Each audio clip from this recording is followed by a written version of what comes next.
Sistem peredaran darah manusia. Organ peredaran darah manusia. Organ jantung. Jantung terletak di dalam rongga dada sebelah kiri. Jantung berfungsi memompa darah ke seluruh tubuh. Jantung manusia terdiri dari 4 ruang, yaitu serambi kanan, serambi kiri, bilik kanan, dan bilik kiri. Antara serambi dan bilik dipisahkan oleh katup.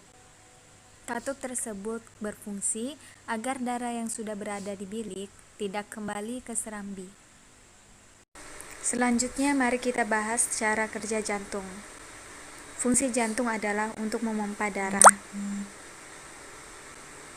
Jantung mengalami proses relaksasi atau diastol, di mana otot jantung mengendur sehingga jantung seperti mengembang dan letak darah masih di serambi.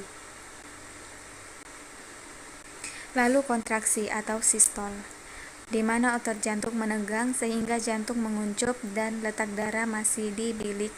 Jadi, setiap jantung berdenyut, selalu ada gerakan relaksasi dan kontraksi secara terus-menerus selama manusia itu hidup.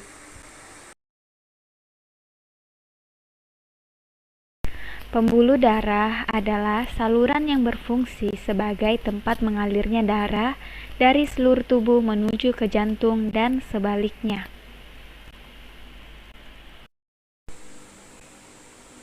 Pembuluh yang pertama yaitu pembuluh arteri atau pembuluh nadi, yaitu pembuluh darah yang membawa darah keluar dari jantung, biasanya berwarna merah.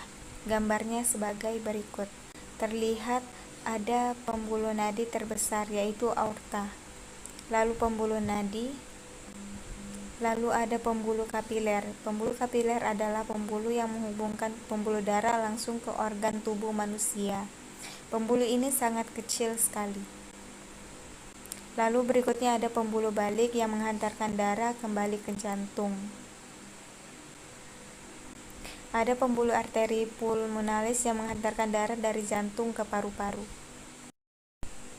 Ada pembuluh vena pulmonalis yang menghantarkan darah dari paru-paru kembali ke jantung. Berikutnya adalah proses saat jantung berdenyut. Jantung berfungsi untuk memompa darah ke seluruh tubuh, maka beginilah cara kerjanya. Saat relaksasi, bentuk jantung mengembang dan darah masih berada di serambi kanan dan serambi kiri. Katup terbuka lalu udara menuju bilik. Saat berkontraksi, bentuk jantung menguncup dan darah mulai dipompa keluar dari jantung menuju pembuluh darah,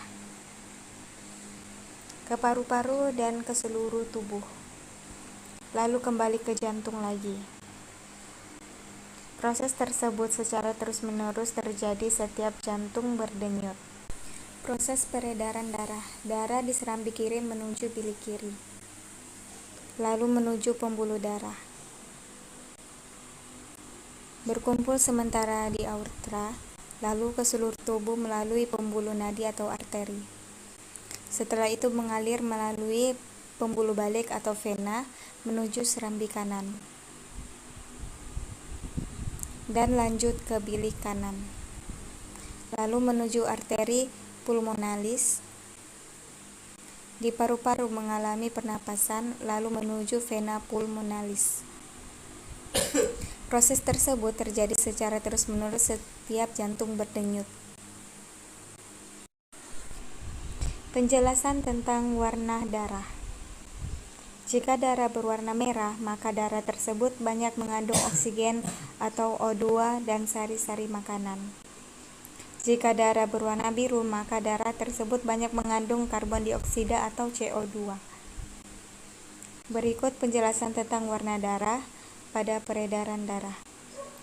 Saat darah menuju paru-paru, darah masih berwarna biru, sehingga banyak mengandung karbon dioksida atau CO2. Tetapi saat kita bernapas, kita menghirup O2 atau oksigen. Oksigen tersebut diikat oleh darah sehingga warna darah berubah menjadi merah lagi karena banyak mengandung oksigen. Saat itulah karbon dioksida atau CO2 dikeluarkan melalui hidung. Di saat yang bersamaan, saat darah menuju seluruh tubuh kecuali ke paru-paru, darah masih berwarna merah karena banyak mengandung oksigen. Tetapi saat oksigen dan sari-sari makanan dipakai oleh tubuh, darah banyak mengandung karbon dioksida atau CO2 dan akhirnya berwarna biru.